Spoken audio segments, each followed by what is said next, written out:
దివ్యాత్మ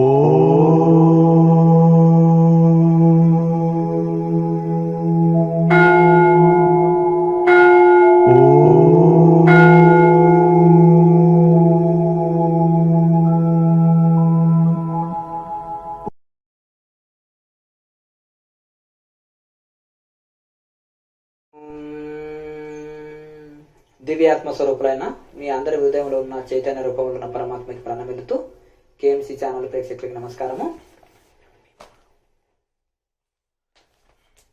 నమస్కారం స్వామీజీ. నమస్కారం అండి. ఇప్పుడు 73వ భాగంలో మొదటి ప్రశ్న స్వామీజీ, ధ్యానం చేస్తే కర్మలు తొలుగుతాయా స్వామీజీ? దానము చేస్తే పుణ్యము పెరుగుతుందండి. భారతంలో చెప్పబడింది ఏంటంటే, పరోపకారాయ పుణ్యాయ పాపాయ పరపీడనం. భారతం అంతా చెప్పి వేదవ్యాసుడు భారత సారమంతా కూడా ఒకే శ్లోకంలో చెప్పారు. ఆ ఒకే శ్లోకం ఏంటిదంటే, పరులకు ఉపకారం చేస్తే పుణ్యము, పరులకు అపకారం చేస్తే పాపం.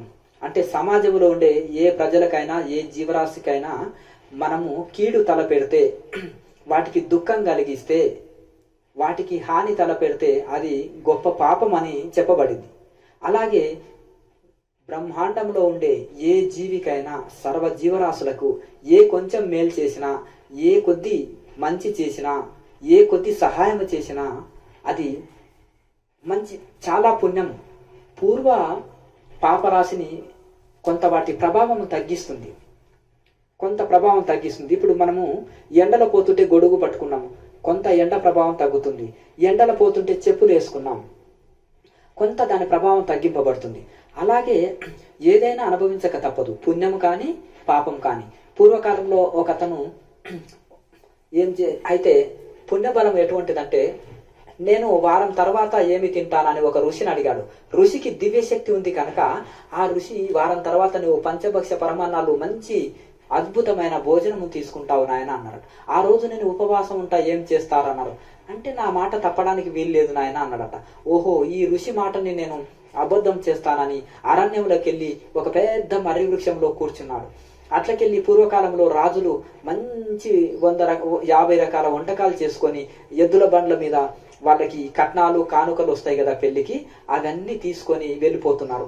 వాళ్ళు బాగా అయితే ఆనాడు బంతిపోటు దొంగలు అనే వాళ్ళు ఒక 40-50 మంది ఆ ఎద్దుల బండ్ల మీద అటాక్ చేసి వాళ్ళ దగ్గర సొమ్ములు దోచుకొని వాళ్ళ ఆహారం తీసుకొని వచ్చి మర్రి చెట్టు కింద కూర్చున్నారు. కూర్చొని అప్పుడు ఏం చేశారంటే, ఈతను నేను ఈరోజు ఉపవాసం ఉండాలనుకొని ఆ యొక్క మహానుభావుని యొక్క మాటని అబద్ధం చేద్దామని ఆ మర్రి వృక్షంలో రహస్యంగా కూర్చున్న ఆయనని అలా కూర్చొని ఉన్నాడు. వీరు ఏం చేశారంటే, ఇక నీళ్లున్న దగ్గర పూర్వకాలంలో భోజనం చేసేవాళ్ళు, నీళ్ళు ఎవరు మోసుకొని వెళ్ళకపోతుండే, భోజనం మాత్రం తీసుకెళ్తుండే. అప్పుడు ఆ కడవలో నీళ్లు స్నానం 2-3 రోజులైంది స్నానం చేయక. ఆ నది అక్కడ ఒక చిన్న కోనేరు ఉంటే అక్కడ స్నానం చేసి ఆ బిందెలో నీళ్లు తీసుకొని వచ్చేసి ఆ యొక్క మర్రి వృక్షం కింద కూర్చుంటే ఆకులలో సౌండ్ వస్తుంది. ఏంటి ఆ సౌండ్ అని పైకి చూస్తే ఒక అతను కూర్చొని ఉన్నాడు. ఓహో, మనము ధనముని దోచుకొని వచ్చినాము, ఇందులో విషం కలిపితే ఈ ఆహారం తిని మనం చనిపోతే ఈ ధనమంతా ఒక్కడే తీసుకొని వెళ్ళాలని వీడు ఒక ఆలోచన చేశాడు. నువ్వు కిందికి దిగు అని అతన్ని అన్నారు. లేదు నేను దిగను, ఈరోజు వ్రతం పెట్టుకున్నాను, కనీసం భోజనం అన్న చేయంటే లేదు, నేను ఇక్కడ ఉపవాసం ఉండాలని దీక్ష పట్టినాను. అడవిలో ఎవరు పెడతారా ఆహారం అని ఎదురు చూస్తారు, అడవి వచ్చి ఉపవాసం ఎవరన్నా చేస్తారా? ఇది మనం అనుకున్న డౌటు నిజమే. నువ్వు కిందికి దిగుతావుగా, దిగవాన్ని కిందికి తోసి ఆహారం తిననంటే ఒక కర్ర నోట్లో పెట్టి పాయసం పోస్తారు. చక్కగా పాయసం పోసేసినప్పుడు కర్ర పెడతారు కాబట్టి తాగేస్తాడు పాయసం. అన్ని భోజన పదార్థాలు కొద్ది కొద్దిగా ఇచ్చి టెస్ట్ చేస్తారు. అతనికి నాకు కడుపు ఉబ్బిపోయింది, ఇక నేను తినలేనన్నా వదిలిపెట్టకుండా అన్నిటినీ కొంచెం తినిపించిన తర్వాత ఏమీ కాలే. ఒక గంట తర్వాత వీడేదో అమాయకుడు ఉన్నాడు అని వదిలిపెట్టేసి ఇక వీళ్ళ పాటికి వీళ్ళు భోంచేసి వెళ్ళిపోయారు. దొంగలు వాళ్ళ సొమ్ములు తీసుకొని వెళ్ళిపోయారు. అయితే ఆ రోజు ఉపవాసం ఉండాలనుకున్న అతని ప్రారంధం అనేది ఆ విధంగా అతనికి పంచభక్ష పరమన్నాలు మంచి భోజనము తినిపించింది. ఎందుకంటే ఆ ఋషి చెప్పిన వాకు వృధా పోలే. అయితే ఇక్కడ ఒకటి ఏంటంటే, మన ప్రారంధంని సుఖం కానీ దుఃఖం కానీ తప్పించుకోలేనివి అనే దానికి నిదర్శనం ఇది. ఎందుకంటే మనము సుఖం వచ్చినా రేపటి సుఖాన్ని తప్పించుకోలేము, రేపటి దుఃఖాన్ని తప్పించుకోలేము. ఆ పరీక్షిత్ మహారాజు వారంలో నువ్వు దేహం వదులుతావని తెలుసుకున్నాడు.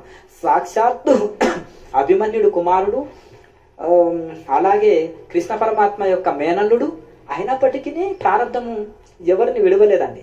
సాక్షాత్ కృష్ణ పరమాత్మనే మరి ఆ యొక్క బాణంతో కొట్టబడితే దేహం వదలవలసిన పరిస్థితి వచ్చింది.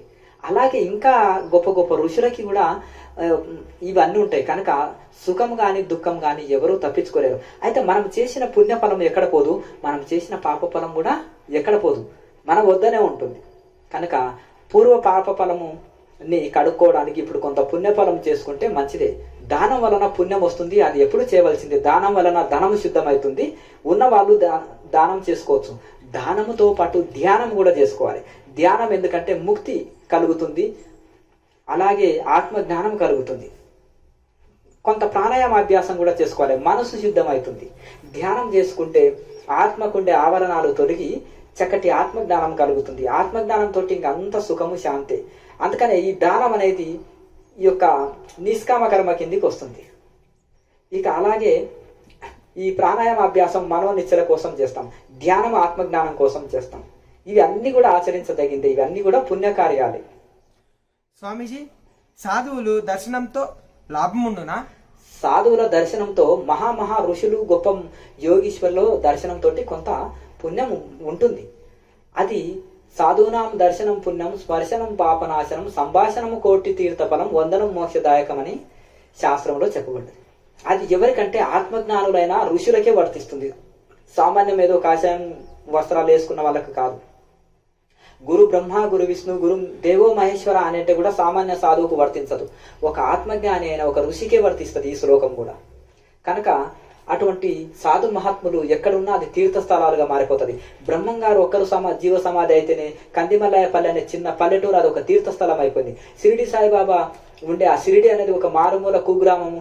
అది వారొక్కరు అక్కడ సమాధి కావడం వలన అక్కడే జీవించి సాధన చేసుకోవడం వలన అది ఒక పవిత్ర క్షేత్రంగా మారిపోయింది. అంటే ఒక్కొక్క ఋషి తపస్సు చేస్తేనే ఇంత క్షేత్రాలుగా మారితే తిరుపతి, శ్రీశైలం లాంటివి వేల ఋషులు తపస్సు చేసిన స్థలాలు. హిమాలయాలు ఇంకా కోటాను కోట్ల ఋషులు తపస్సు చేసినవి ఇంకా పవిత్రమైందని చెప్పబడతారు. ఒక్క ఋషి తపస్సు చేస్తేనే తీర్థస్థలం మారితే వేల ఋషులు చేసింది ఎంత తీర్థస్థలంగా మారుతుంది.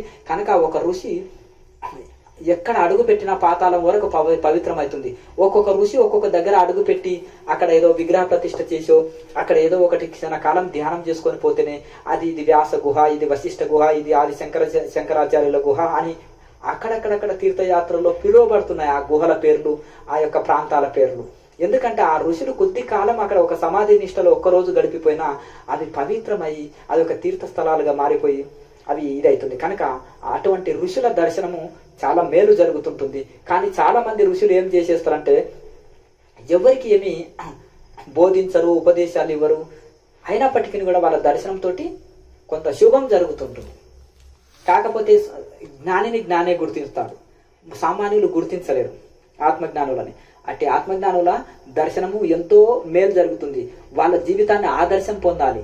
వాళ్ళు ఎంత సుఖంగా హాయిగా ఉన్నారో, వాళ్ళు ఏ భోగాలు అనుభవించరు. సాదాసీద జీవితము, సింపుల్ జీవితము. అందరిలో ఉంటారు, సమాజంలో అందరికంటే ఆనందంగా ఉంటారు. అడవిలో ఉండొచ్చు, హిమాలయాల్లో ఉండొచ్చు, నగరంలో ఉండొచ్చు, పట్టణాల్లో ఉండొచ్చు. ఎక్కడ ఉన్నా వాళ్ళ జీవనం ఏంటంటే ఇంద్రియాలు మనసు వశంలో ఉండి హాయిగా జీవిస్తారు. ఇలా ఉండండి నాయన అని మనకు వాళ్ళ జీవితం ద్వారానే ఆదర్శం చూపిపోతారు. మనం వాళ్ళని ఆదర్శం పొందాలి. వాళ్ళు ఏదైనా మాట్లాడే గురువులు ఉంటే వాళ్ళ బోధనలు వినాలి. వాళ్ళు ఏదైనా ఉపదేశం చేస్తే దాన్ని తూచా తప్పకుండా పాటించి ఆ సాధనలు చేయాలి. ఇక వాళ్ళు ఏ బోధించకుండా మౌనంలో ఉన్నా వాళ్ళలాగా అట్లా హాయిగా ఉండుట కోసం మనం ప్రయత్నం చేయాలి. వాళ్ళ దర్శనం ఎంతో పుణ్యాన్ని ఇస్తుంటుంది. స్వామీజీ, తీర్థయాత్రలతో లాభం ఉండునా? తీర్థయాత్రలు అంటే ఏదో ఫ్లైట్ టికెట్, ట్రైన్ టికెట్, బస్సులను పరిగెత్తిపోవాలని కాదు. ఆ పూర్వకాలంలో నదులు జీవనాధారం కాబట్టి ఒక ఊళ్ళు కూడా నదుల పక్కన ఉండేది.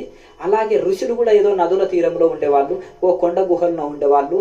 లేకపోతే అరణ్యాలు మంచి ఆనందాన్ని ఇస్తాయి, ఆహ్లాదాన్ని ఇస్తాయి. ఎటువంటి ఏకాంత ప్రదేశాలు, ఎటువంటి అంటే కాలుష్య, శబ్ద కాలుష్యం కానీ వాయు కాలుష్యం కానీ ఎటువంటి కాలుష్యం, పొల్యూషన్ ఉండదు. అక్కడ నిశ్శబ్దంగా ఉంటుంది, ఎలాంటి సౌండ్స్ ఉండవు, మంచి ఏకాగ్రతంగా ఉంటుంది, మనసుకు ఆహ్లాదాన్ని ఇస్తుంటుంది. ప్రకృతి సౌందర్యం ఎంతో ఆనందాన్ని ఇస్తుంటుంది. భగవంతుని యొక్క ప్రకృతి సౌందర్యాన్ని చూస్తే హృదయం పులకేస్తుంది యోగులకి. ఆ ఏకాంత ప్రదేశంలో ఏకాకీయత చిత్తాత్మ, ఆ ఏకాకిగా పడి మంత ఏకాగ్రతతోటి పరమాత్మ ధ్యానంతో చక్కగా తరిస్తారు. గాలి ఉన్న చోట మనం వంట చేసినాం అనుకోండి, కర్రల పొయ్యి మీద వంట చేస్తే ఏమవుతుంది, గాలి వచ్చిన దగ్గర ఎక్కువ గాలి వస్తుంటే కర్రలు వేస్ట్ అవుతాయి, టైం వేస్ట్ అవుతుంది, అన్నము సరిగా ఉడకదు. దాన్ని ఏమంటారంటే ఈ యొక్క ఒకటి ఉడుకుతుంది, ఒకటి ఉడకకుండా అది తింటే పొట్ట పాడవుతుంది. అలాగే గాలి లేని చోట వంట చేసినాం అనుకోండి, కర్రలు తక్కువ పడతాయి, వంట త్వరగా అవుతుంది, అన్నము శుద్ధంగా అవుతుంది. అలాగే నిశ్శబ్దమైన చోట ధ్యానానికి అనుకూలమైంది కనుక చాలా, అందుకనే ప్రశాంతమైన స్థితిలో ఋషులు అక్కడ సాధన చేసుకునే యాత్ర స్థలాలు అలా వెళుతుంటే, పాదయాత్రల్లో పూర్వకాలం వెళ్తుంటే ఆ నదీ తీరాల్లో, గుహల్లో, కుటీరాలలో, పర్ణశాలలో ఋషులని దర్శనం జరిగేది. ఒక్కో రోజు ఆ ఋషుల దర్శనం అక్కడ పడుకుంటే వాళ్ళు కాయలు, కందమూలాలు ఇచ్చేవాళ్ళు, అదే ఆహారం అలవాటు అయ్యేది. నేల మీద పడుకోవడం అభ్యాసం అయ్యేది, ఆ చన్నీటిలో నదిలో స్నానం చేసేయడం అభ్యాసం అయ్యేది. అన్ని కష్ట సుఖం, ఇంట్లో సౌకర్యంగా ఉండే వాళ్ళు కూడా అక్కడ అన్ని ఓర్చుకుంటాం. అడవిలో జీవించేటట్టు మనం తయారైతాము, కొన్ని ఓర్చుకుంటాం, అక్కడ ఎన్నో విషయాలు నేర్చుకుంటాం. అక్కడ మనకు గురువు లేకపోతే గురువుతోటి ఉపదేశం పొందుతాం. ఒకవేళ మనశ్శాంతి కావాలంటే అక్కడ ఒక 10 రోజులు సాధన చేసుకొని కూడా గురువుల ఆశీర్వాదం తీసుకొని మళ్ళీ తీర్థయాత్రలు తిరిగి ఇంటికి వచ్చి అవే నియమాలు పాటించి తరిస్తాం. ఆనాడు రామచంద్రుడు కూడా ఈ యొక్క విశ్వామిత్రుడి వెంట వెళ్ళి ఆ యొక్క ఋషుల కుటీరాలు వెళ్ళి ఆ ఋషులు పెట్టిన కాయ కందమూలాలు తీసుకుంటూ నేల మీద పడుకుంటూ అక్కడ ఉండే వరకు ఆయనకు ఆటోమేటిక్గా వైరాగ్యం అబ్బింది. జ్ఞానుల సాంగత్యంలో జ్ఞానమే వస్తుంది, ఆయనకు కూడా వైరాగ్యం అప్పింది. అందుకనే ఇంటికి వచ్చేసి అలాగే నార వస్త్రాలు ధరించి కేవలం గంజి నీళ్లు తాగుతూ ఉంటే వశిష్ఠుల వారు ఆయన స్థితిని తెలుసుకొని ఆయనకి చక్కగా ఈ యొక్క కర్మయోగాన్ని, ధ్యాన యోగాన్ని, ఆత్మజ్ఞానానికి సంబంధించిన ఈ యొక్క వశిష్ఠ గీతని చక్కగా చెప్పి అర్జునుడి స్థితే రాముడికి లభించింది. అర్జునుడికి ఏ బోధ చేశాడో కృష్ణుడు, కొద్దిపాటి భేదంతో వశిష్ఠుల వారు రాముడి కూడా అదే కర్మయోగాన్ని, ధ్యాన యోగాన్ని చేసి తరించమన్నాడు. అన్ని వదిలిపెట్టి అరణ్యానికి వెళ్ళమని చెప్పలే. ఆ వైరాగ్య స్థితిని చూసి వారు అది బోధించారు. డాక్టర్కు తెలుసు రోగికి ఏ స్థితిలో రోగం ఉంది, ఏ మెడిసిన్ వాడాలి, ఏం పథ్యం ఉండాలని. అలాగే సద్గురువులకి శిష్యుడి స్థితి తెలుసు, ఏ స్థితిలో ఉన్నాడు, ఇతనికి ఏమేమి బోధించాలి, ఏ సాధనలు చెప్పాలనేది. కనుక ఆ విధంగా మనకు ఈ యొక్క తీర్థయాత్రలు చెప్పబడ్డది గురువుల దర్శనం కోసము, ఉపదేశం పొందుట కోసము, ఏకాంతంలో కొంతకాలం సాధన చేసుకోవడం కోసమే.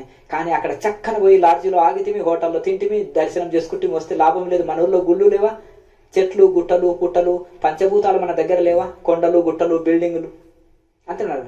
అక్కడ కూడా ఆ బిల్డింగులు ఉండే, నీళ్లు ఉండే, అక్కడ కూడా గుట్టలు ఉండే, కొండలు ఉండే, ఆకాశం ఉండే, భూమి ఉండే, మన తాన కూడా ఉన్నాయి. ఏం లాభం పొందినట్టు?